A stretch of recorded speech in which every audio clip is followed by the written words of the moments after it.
Okay, welcome to our last Thinking Beyond of the calendar year. And since it is the last one, we don't have any announcements for the future ones, but we will be starting back up again in January. And they will still be on the last Monday of the month at 6 p.m. Mountain Standard Time.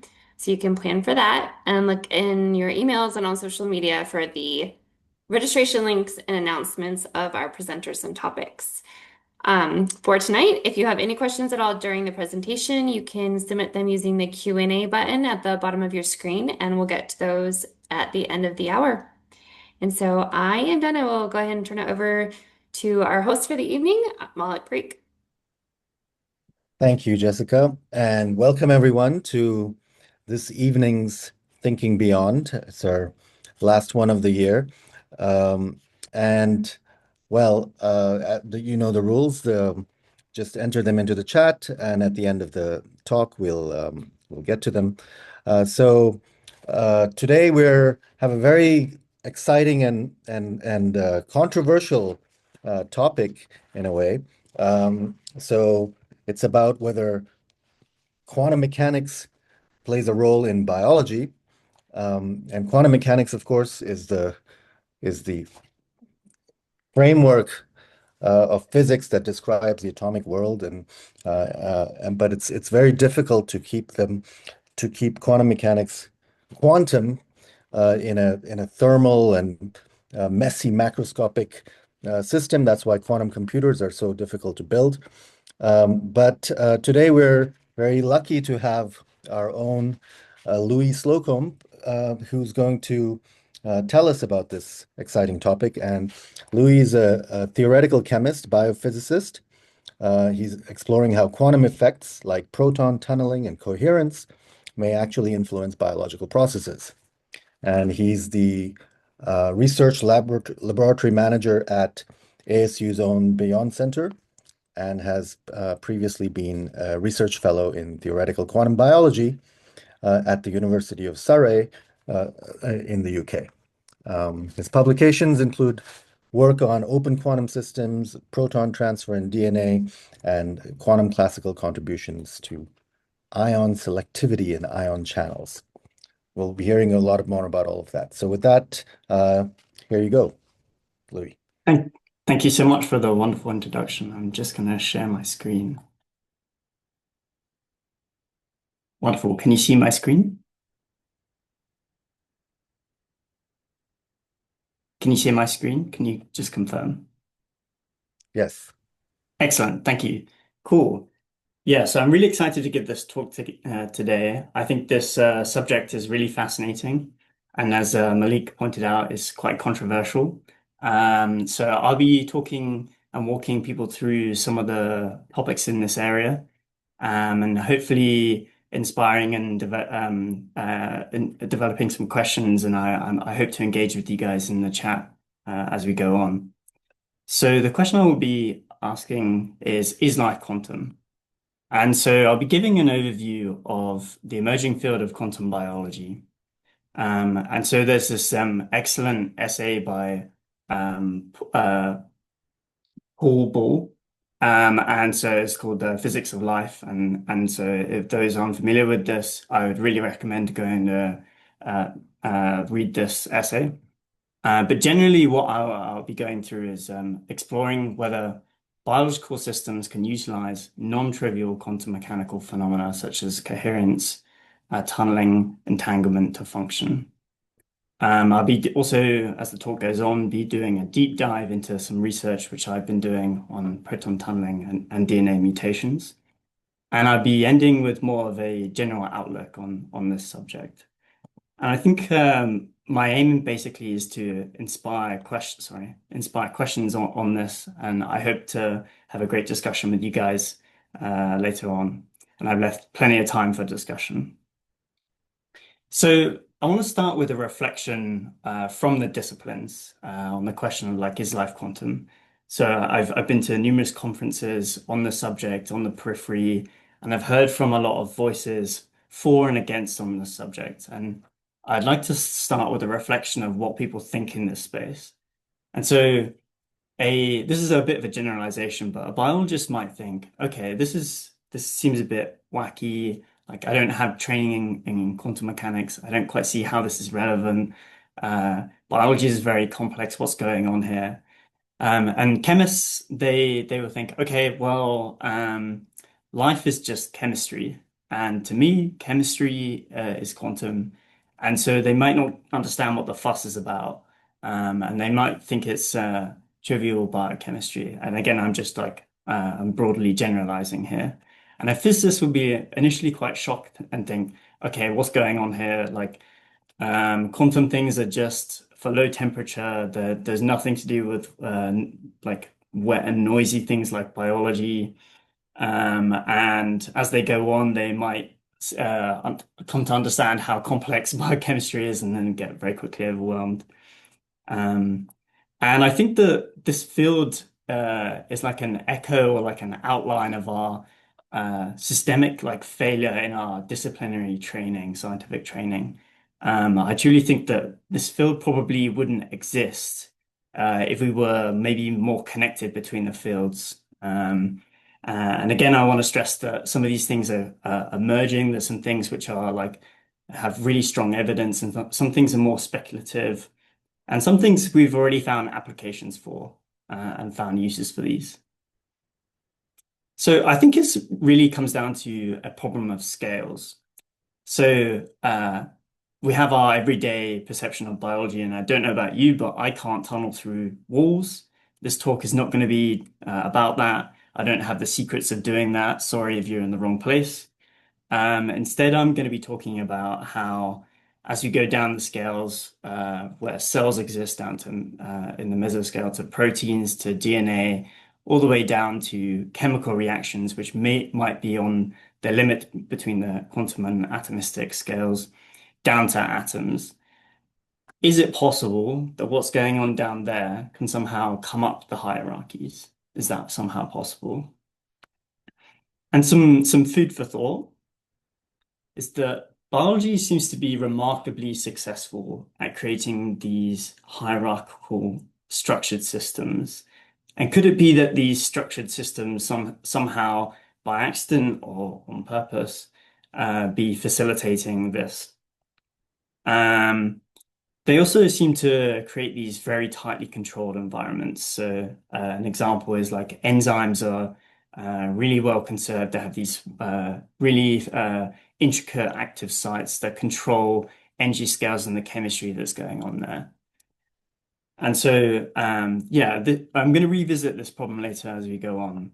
But I think the elephant in the room really is this problem of the biology is warm, wet, noisy, and like as a physicist by training, like to me, like this initially wouldn't make much sense. Like why would we expect anything like this to occur? And so in this lovely picture we on the left, we have like the quantum domain. So this is successful theories that describe how the theory of the very small interact with each other. And we have a pretty good grip and handle on how things operate there. Meanwhile, on the other side of things, in the classical scale, we have a pretty good set of description of like what the very large is doing, right? And so the question is, what happens on the boundary? What happens in this transitional quantum to classical boundary area? And I think this is where life can sometimes occur. At least that's where some proteins seem to be operating.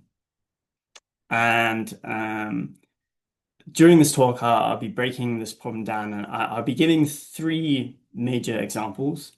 So, number one, I'm going to go into the avian navigation, basically looking at how somehow birds have this compass that seems to be able to point towards magnetic north. I'll also be looking into and exploring some topics in photosynthesis. So plants and some bacteria seem to have this very high efficiency in collecting energy. And this final one, I'll be talking about how DNA can spontaneously break down and how its very tightly controlled pairing rules might no longer function. But I want to say there's a couple more examples out there, but I wanted to pick the really solid ones which have really good evidence for and are starting to now find applications in things. So European robins seem to be able to navigate the Earth's magnetic field, and they do this via a mechanism called magnetoreception. And so, in the eye of this European robin, there's this protein called cryptochrome. And in cryptochrome, there is essentially a chain of these components of this protein where when light interacts with it, it can create this what's called an entangled state. And this entangled state seems somehow to exist long enough for it to be used as a compass. Um, and so what basically happens is the light hits this protein, it creates what's called this radical pair, where these two electrons, they start spinning in these two different states and they become entangled. And the idea basically is that light will drive this process, and you can essentially get this via this quantum mechanical intermixing. It can exist in these two states, and these two states are so fleeting, and that a magnetic field can essentially um, collapse the system one way or another. And depending on the products, the bird can then use this to determine whereabouts the magnetic north is. So in this picture below, what we essentially see is that in these two states, there's a little dial that's adjusted via this magnetic field. And so this radical pair mechanism, as far as I know, has no classical explanation of how it works. And so these seemingly these weak magnetic fields influence what's going on in this like single protein, the spin state of that single excited state, and it causes a cascade of different signaling things, which then eventually go to the bird's brain, and then the bird can almost see the magnetic field lines. So there's some really good experimental evidence for this, where the woodchuckers they captured a couple of these European robins. They put them in these like little cone things, and at the bottom of the cone was some ink. And so I think they got the birds during the time when they wanted to take off and fly towards where they want to migrate. And so they had them in this little cone system. And so as the bird was trying to take off and fly in the direction, it would basically leave a little trail on the cone. And so they did this a couple of times over many different birds, over different seasons and in different conditions. And they basically found, so on this figure on the right, when this external controlled magnetic field is almost turned off, the birds kind of took off randomly, right? So they were just taking off in any direction. Um, and when they slowly increased this magnetic field, so this panel on the far right, they seemed to be more directional.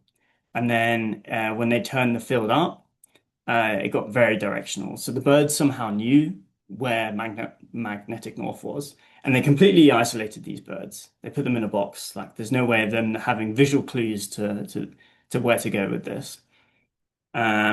And they were able to change where the field was pointing, and again they would take off in where they were controlling this. And it also seemed to be light dependent as well. So there was two really solid pieces of evidence. So we had evidence that there was this light that was driving this process, and then this magnetic field which was perturbing this very delicate quantum system. Another case study which I find really compelling is photosynthesis. So plants and bacteria must capture light energy to this like collector region of this protein before it's lost and like dissipated out to everything surrounding it. And so a question becomes is that how do these proteins, so these are called chromophores, how do these protons absorb the light and somehow transfer it to the collector region over here? And a very peculiar finding basically was that they experimentally found that the efficiency of this process is really high. And so people start to question, okay, is this a quantum coupling somehow between these sites and linking it down to the reaction center? And so people developed models that explored, okay, a fully classical description of the system and a fully quantum. And they basically found that there is these couplings between ththese sites. So they're somehow linked. These different proteins are somehow linked in a way that funnels the energy with really high efficiency to the center where this energy is then processed. And so there seems to be some evidence suggesting that the light that came in, this exciton as it's called, doesn't hop randomly across the system as you would expect with maybe classical dynamics, but instead it seems to explore the system in a quantum walk. And there's some really good experiments done by Greg Engel that basically found that if you use they can probe the system with lasers and they can observe quantum beating, effectively coherent beating across different sites of this protein. And then there has since been like more controversial papers that have come out also discussing how, okay, maybe if you're probing this with very coherent light, such as with a laser, you're forcing the system to do that. And then there's been some discussions in the field about, okay, well, what does this actually happen in nature? Um, I think regardless, what's interesting to me is that people are now developing systems based on this to get really, really high efficiency. So an application of this is obviously using this to as like a solar panel, right? We're far away from this, but the efficiency is so high that yeah, it would be silly not to explore this. I'm going to now move on to my work in DNA mutations and quantum tunneling. And so there's this idea that protons can tunnel across a hydrogen bond from one side to the other. Equally, it can also classically just thermally jiggle around and hop over the barrier. And the problem becomes basically that if it's stuck on the wrong side, it can lead to what's called a point mutation. And under replication, you don't want that to happen. You don't want a mutation during replication. And so this kind of sets a minimum scale of how good the DNA can replicate itself. Just to recap on how that works exactly. So your standard pairing kind of fits together. So G would fit really nicely with C, and A really fits really nicely with T. And normally these other pairings are rejected. So these you can see these two really don't fit together. The hydrogen bonds don't match. Equally, these don't match. But let's say now we have this GC pairing, and via tunneling or via like a classical transfer, how is it possible that a proton can hop from one side to the other? Um, so I've done some work in this space, and basically the idea is that once it has transferred to here, it can then split, and a standard pairing can then cut. So if we have this modified G, it can then be mispaired with the T. And this would look similar to our original case. However, now these are now very separate. This is not a C as you would expect. And so we've basically just broken the rules of replication via just moving two tiny things. And to the best of our knowledge, all of the replication machinery responsible for splitting, reading, and writing on the DNA, like it doesn't have a good mechanism to try and catch these. So I just want to show you an animation of what this actually looks like. I hope this plays. So here we're looking down the barrel of the DNA, the double helix. So you can see it kind of spiraling down. I'll play it again for everyone. And here we're simulating if the protons were to transfer, what would it look like? And we want to try and understand what are the energies of this occurring so we can understand what's the probability of it. And what we basically find is that um, we have to be very careful of how we're modeling it. And I'll go into that very briefly now. So how do we go about like modeling this? I don't want to go into like too much detail because it can very quickly get into a whole heap of maths and loads of equations, and I don't want to do that today. But basically, we have to use what's called open quantum systems, and that's this idea where you have this your closed quantum system. So this is your normal quantum dynamics going on, and it has to be linked to a wider system where we have dissipation and decoherence. And the surrounding water basically induces quantum dissipation and decoherence. So we do see this process happening, and it's very quick.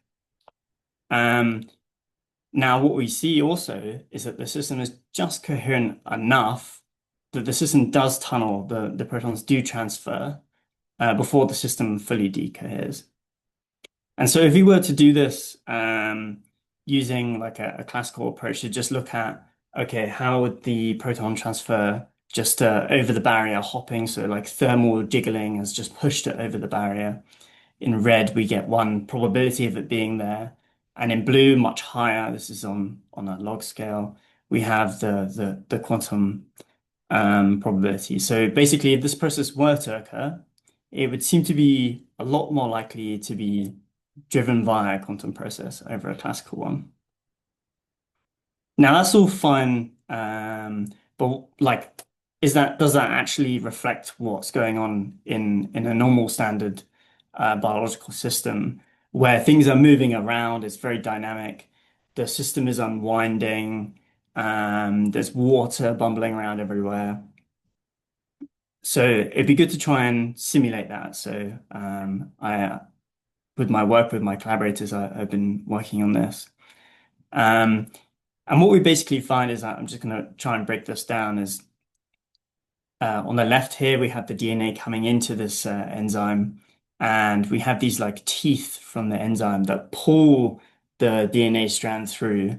And in this site, just before the bases get pulled apart, and so one base will be replicated, and sorry, one strand will be replicated with the correct base.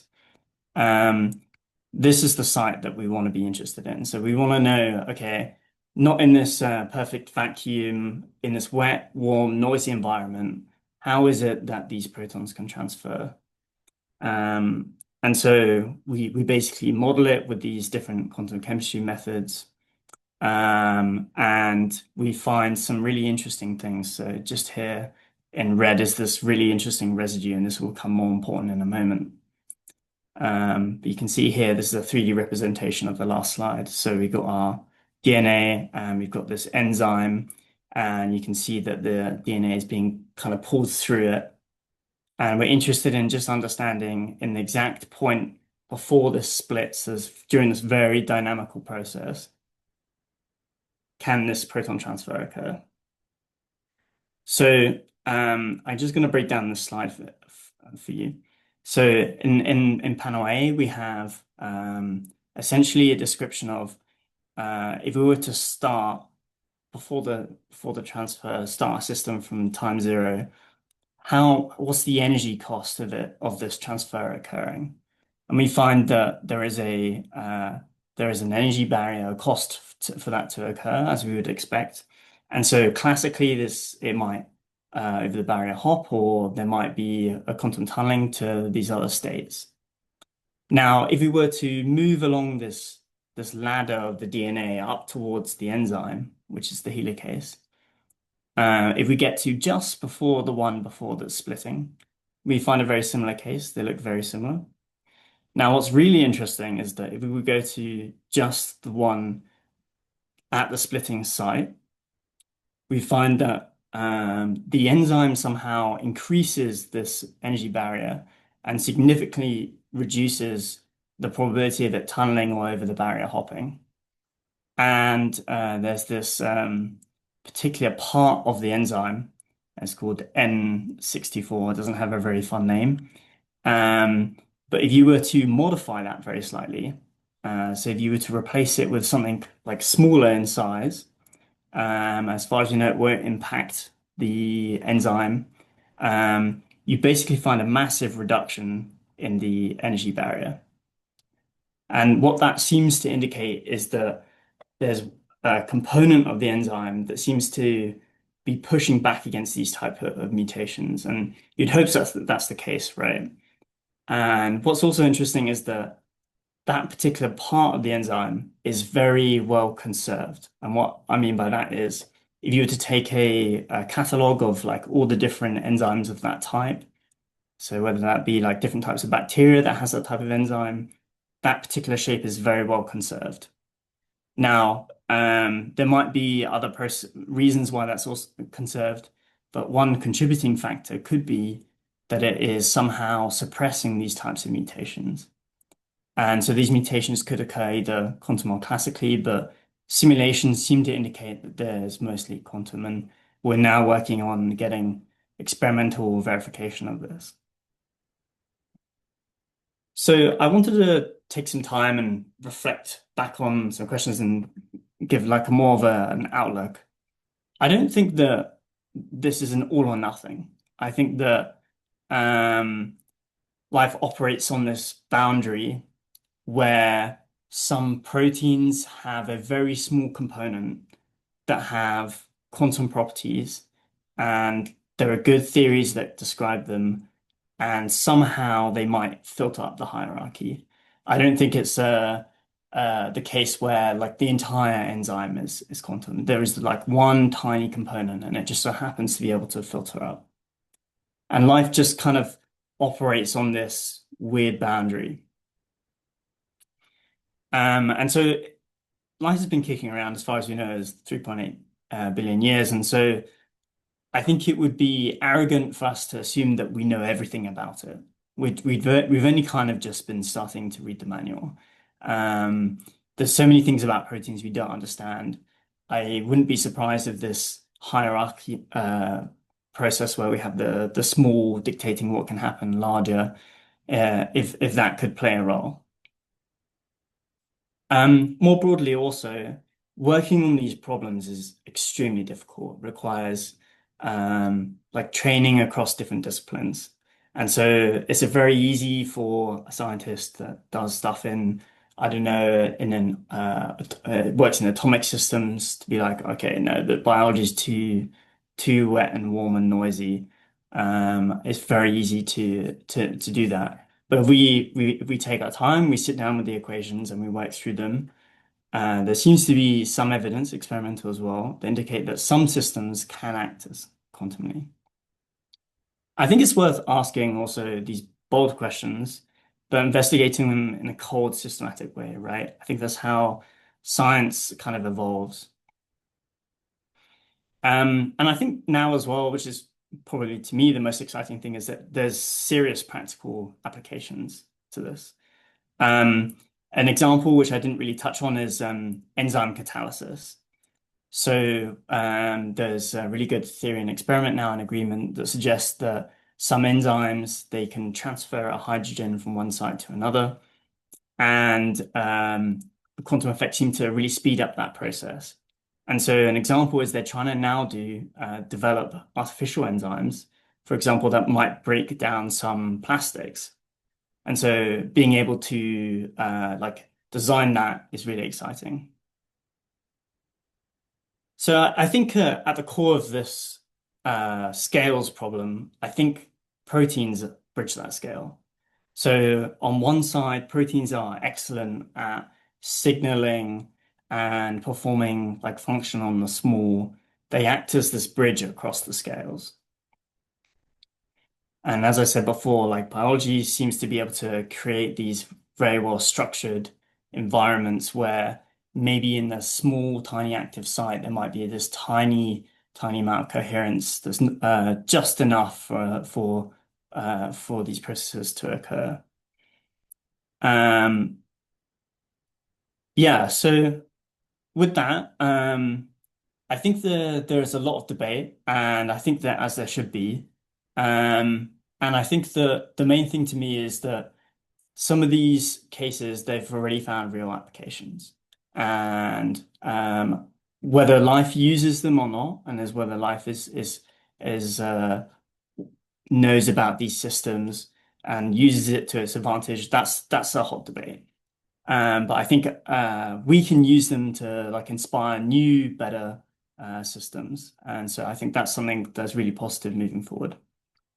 I'd like to thank the organizers and yeah, everyone for your attention. All right. Thank you very much, Louis. That was fascinating and provocative. I like the way you began with the classification of the responses from biologists, chemists, and physicists. And as a physicist, um, well, so on the one hand, you could say I sort of agree with the chemists that everything is quantum mechanics, right? So when you say, is life quantum? I guess what you're saying is that are there some specific features of quantum that life exploits that are quantum mechanical that could not have a classical explanation? In other words, if the world were governed by deterministic uh, equations and with no probabilities and none of these exotic features like entanglement and so on, you just could not explain them.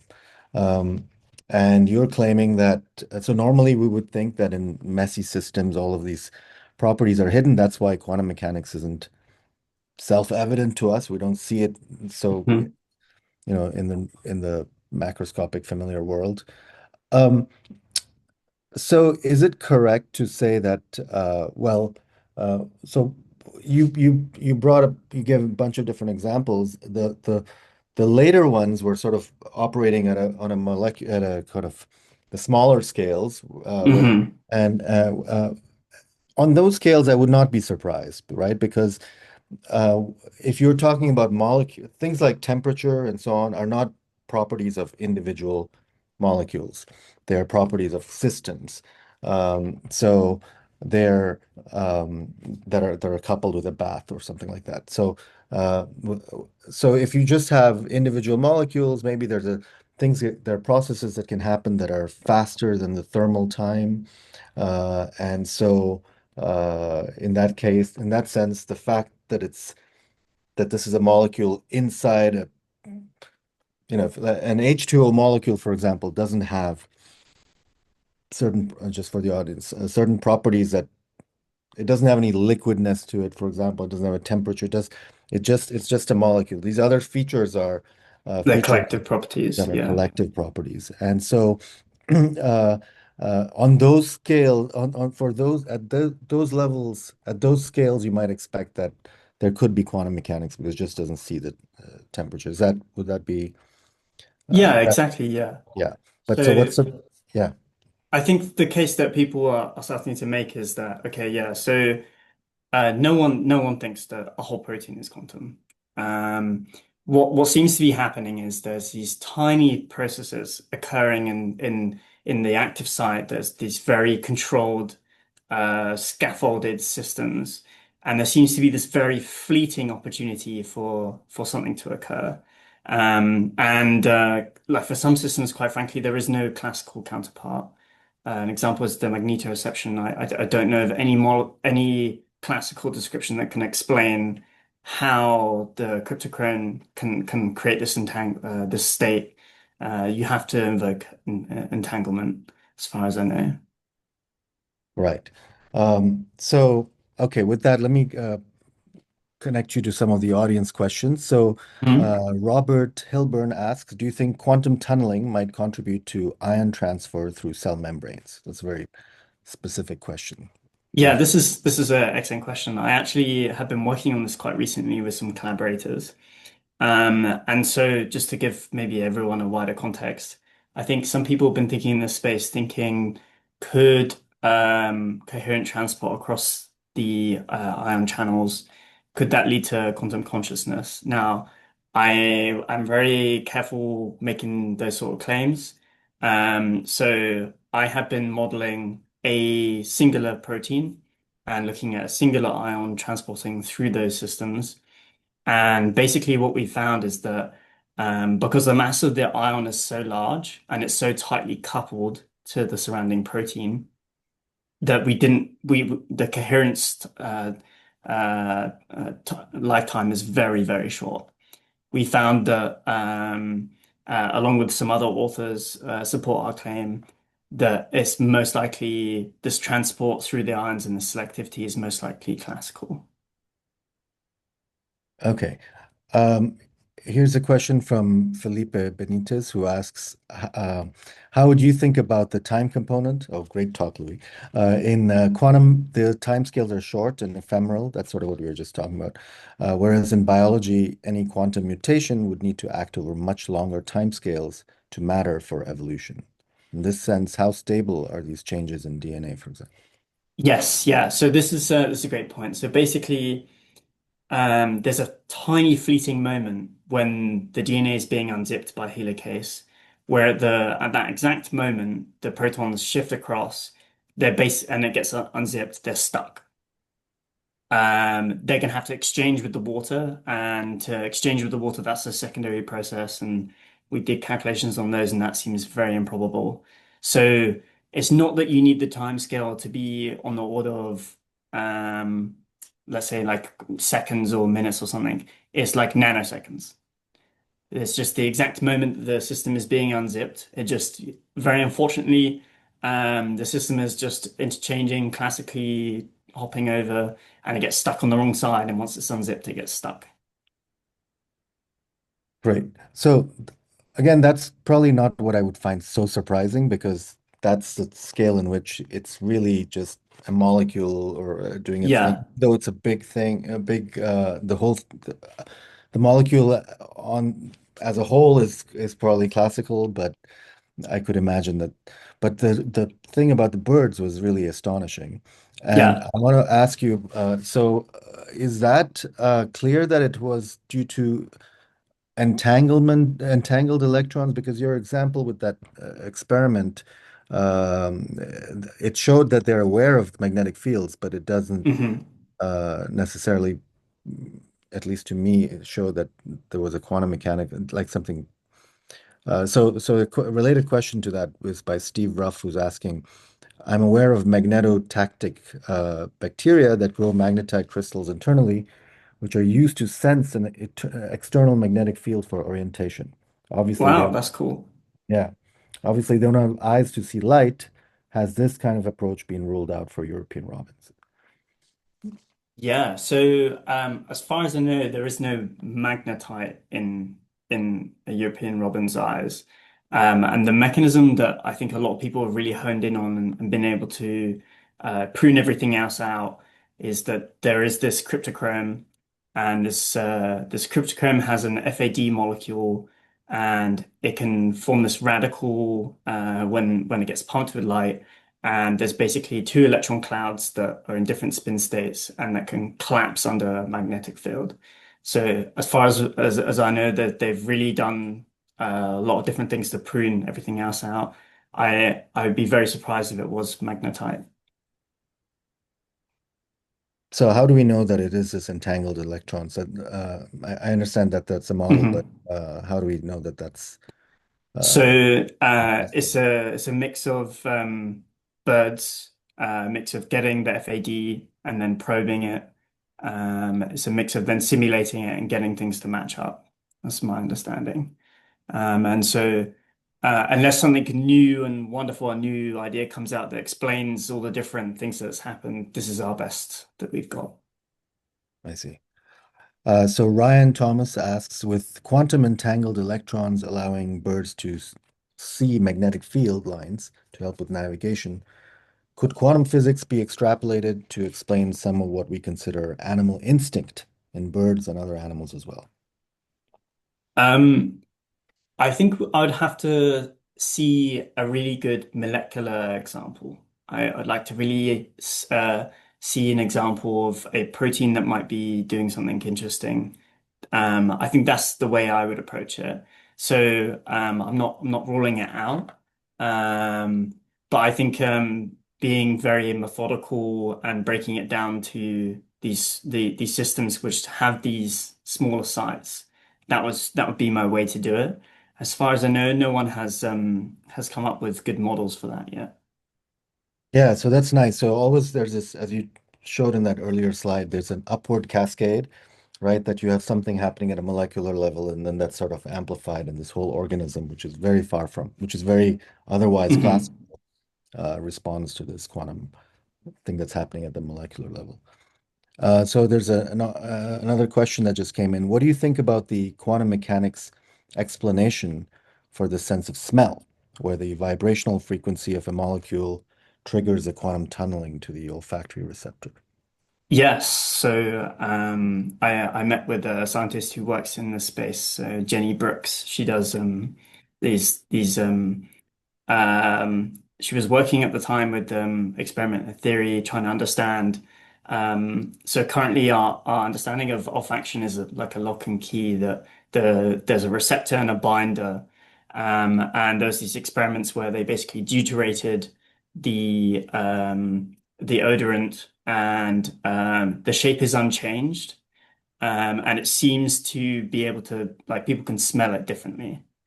And if you just deuterate things, so what that is doing is just replacing the hydrogens with deuterium, so slightly heavier mass. What that does is A, changes the how the system vibrates. It also changes the viscosity. So there's some debate on that. But it could be, I want to see some more experiments and I want to see some more theory. But I think our best description of what could be happening there is that the vibrational states are modulated by this deuterium, and it could be that the olfactory set of enzymes is somehow sensitive to that. So it could be very interesting to investigate, yeah. I'd just like to see more evidence. So here's another sort of macro example. Or is there a quantum mechanical explanation for the behavior of the Bocchilla trifoliata, the chameleon vine that seems to be able to see a nearby plant and mimic its appearance? Do you know about this? That sounds really interesting. Unfortunately, I'm not familiar with the plant, but that sounds really cool. Yeah, again, I would my approach to this would be really distilled down to, okay, is there a protein? Is there a molecular mechanism for this? Unfortunately, I don't know much about the plant, so I'm reticent to speculate. So Derek Youngson asks a provocative question too. Is it possible that Mhm. when we have thoughts that we can't logically explain, we're just recognizing a place or situation that seems familiar, but we know for sure it's not, that our brains are experiencing some sort of quantum process? So there's a lot of discussion on how the brain operates, and quite frankly, we don't understand. There's a lot of things we don't understand about it. Um, there's these ideas of quantum consciousness, and I am very wary of that, just because I think that if we make these bold like claims or assertions, we have to be very careful and back them up with really good, clear evidence. We have to have a really good chain of evidence to support them. And unfortunately, at this stage, I haven't seen that chain of evidence. So I would be very wary about such claims. Actually went to a talk long ago by Andy Albrecht, is a cosmologist at Davis, who basically claims that every instance of probability in the real world, that's not just, subjective probability, every objective, it has a quantum mechanical origin, uh, and including, deciding whether you want to choose or option A or option B from the menu. Hmm. The things, they're just random processes, random firings of neurons that then just get amplified and Right. lead to yeah uh, lead to Yes. behavior. It's an interesting thought. Yeah. Um, so I have well, okay, on a darker note, Jay Schroeder asks, do quantum process mutations, could quantum process mutations be responsible for some cancers? You mentioned these DPT point mutations. Are they? Yeah, so this is an excellent question. So we've identified a clear molecular like mechanism. We've modeled it in the protein, and I think what the evidence seems to point towards, and again, we need more. A lot of this is in theory. We need to be backed up with experiment. So before we go away and claim that it's 100% could be causing these mutations, I want to see more experiment. But yeah, like this could be a like a noise floor for how stable DNA would be. So there are other factors like methylation, UV damage, which probably would be a lot give you a lot higher risk factor for causing that. But the noise floor of like how good, provided we could get DNA in like a fully shielded environment, how good could it replicate? I think that's what more this double proton transfer is trying to get towards. Yeah, so related question by Jay Schroeder is also if quantum processes are responsible for some cancers, are there ways to protect against them? And I would think no, because there's no way to block. No, exactly. This is the point. Yeah. Yeah, It's that's the just floor. it's basically a fundamental noise floor of the system. And there's obviously other processes as well that contribute to it, but as far as I know, there's no way. Right. Um, okay. Any other questions that were turned in? Let's see. Okay, here's a question. How does radiance wave energy participate in the processes you describe? For example, it takes energy to power processes that involve atoms, proteins, enzymes, etc. So maybe in the photosynthesis, uh, how How does, does the I first guess, bit you said rate how does wave energy, radiance, well, maybe photons in general. Is the discreteness of energy of a photon, and does that play a role in the in quantum photosynthesis? mechanics? Yeah. So there's these chromophores they have a very tight band on like what they can absorb, right? So they're very dependent on wavelength. My understanding is that some of them also work really well in low light settings. So that's because the efficiency is so high. So I know of one group at the University of Sydney they're trying to use these for um, um, like some applications in solar. So like, can we get bacteria that will make these chromophores in a way that we can control and harvest the energy off? And so they would be very expensive, but they would have find use cases in systems where the light intensity is really low. Yeah. Actually, I've heard that frogs and maybe even humans are able to detect single photons. Really? So, Okay. yeah, I think that you can ask a person in a pitch dark room, did you see any? Tell me when you see something, and there's a correlation between when they saw something and when there was a single photon of light emitted by the experimenter. That's interesting. I'm Yeah. not sure if that's, I don't, I definitely know there's some studies on frogs about that. Um, I was at a conference and somebody was talking about, so rhodopsin, I think it was in eyes. And so they were trying to look at, do you get coherent properties out from rhodopsin? I'm just not super familiar with that system, so I can't really talk about it much. yeah. Um, Okay, then here's a recent question. Systems you've observed, can you characterize a movement between classical behaviors to and from quantum behaviors? Namely, is there a definable shift or a hybridization where both behaviors seem to be present or biasing to and fro, or are these distinct and stable when, Yeah, so this is a really excellent question. And I think this is a wedge in our like understanding of this quantum to classical transition. And I don't know about you, Malik, but like I really struggle with like some fundamental concepts in quantum mechanics. Uh, uh, I think a lot of people do. that famous quote from Feynman that nobody really Yeah, understands quantum mechanics comes to mind. yeah. Um, so my understanding is that you can start. a system in what's called a pure state. So this is like a fully quantum system, and we have really good descriptions of how it can go to a mixed state. So that's basically where it becomes kind of semi-classical.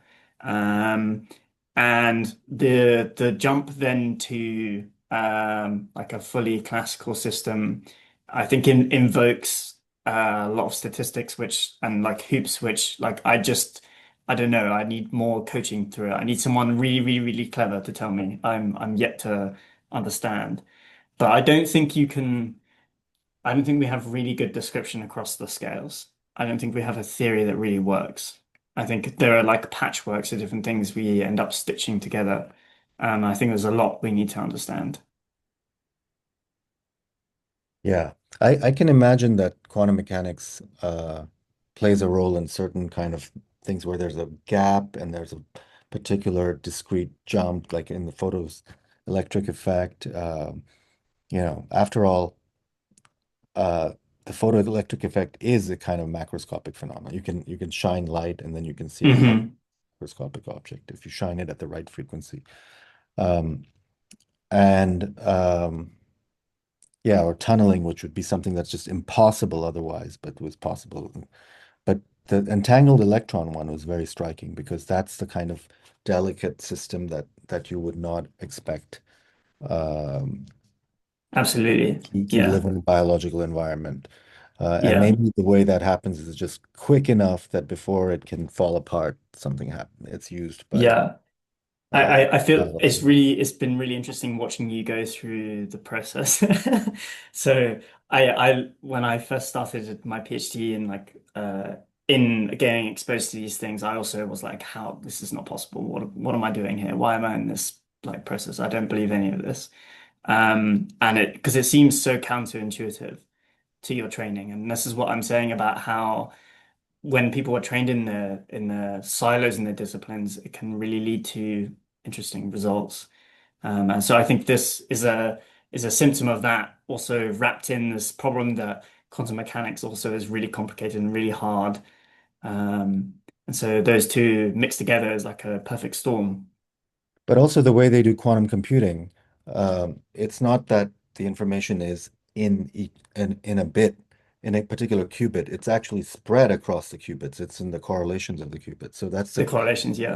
the brilliant thing that was done. So they're not vulnerable to one particular qubit becoming decohering so much because the Hmm. information is actually in the collective.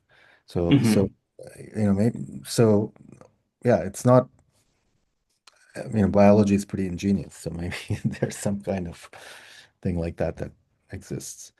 Um, you mentioned applications. Could you tell us a bit about those? What can we Yeah. expect? So Bio. some to me the some really really exciting ones are, can we design enzymes that use these processes, because like you can get an enormous boost in like the efficiency and the rates of these enzymes, and if we can somehow design them and couple them with these advancements in like protein folding, that would be really really exciting. So like processes which were very expensive to do before, or very energy intensive, we can essentially get a bacteria to express that type of new enzyme, and we could cultivate that. And so that's like a really, really promising thing. So we could use it to basically increase industrial like output, reduce energy costs. Another one which is really, really cool, but again, far in the future, is, can we harness these structured systems as individual qubits maybe, and couple them together? This is more in the future, but that would have a lot of applications towards quantum computing. Um, but yeah, more broadly, getting inspired by these systems and then being able to harvest them, that's what is really really cool to me. So you one of your examples, I think, had this 100% efficiency in photosynthesis, right? So intuitively, why is that happening?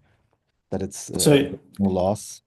Yeah, so basically, when the light comes in, it drives an exciton in the chromophore, and so normally, like you would just get a random dissipation of that across the chromophores, and it might go through what's called vibronic coupling, so down into the everything else into the bath, and somehow the chromophores are coupled in a way where it can very efficiently hop between them, or like quantum beat between the chromophores to the reaction center and be captured in a very efficient way.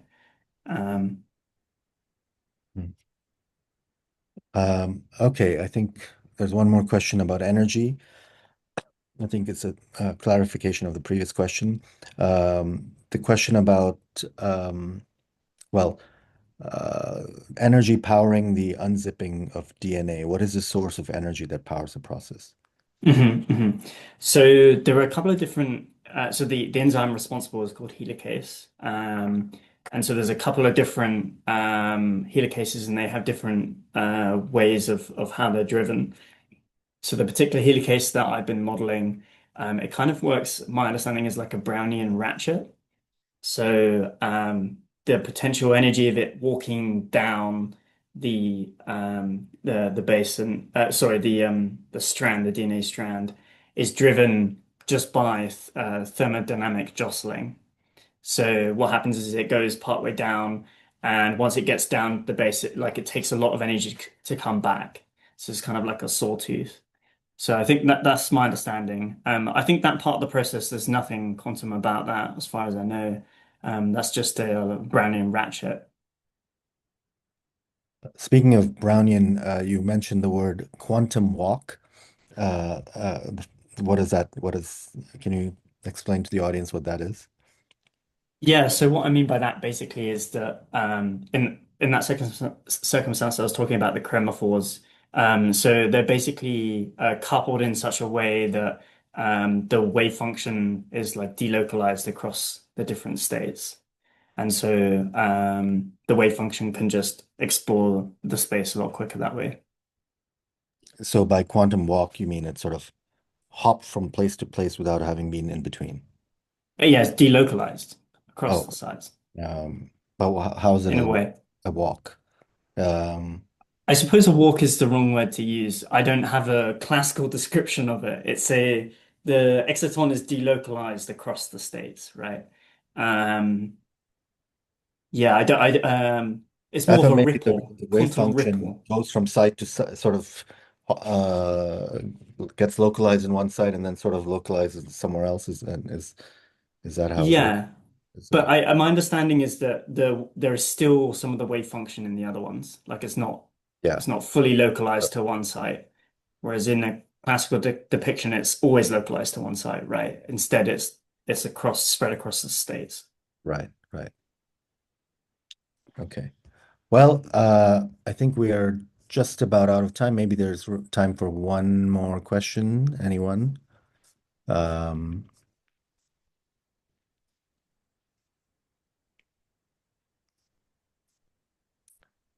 all right. Well, that was very exciting and stimulating. I'll have to read that essay that you mentioned in the beginning. Uh, Absolutely, yeah. and thank you so much, and thanks everyone for being here. And hopefully, we'll see you all next year. Thank you. Thank you, everyone. Take care.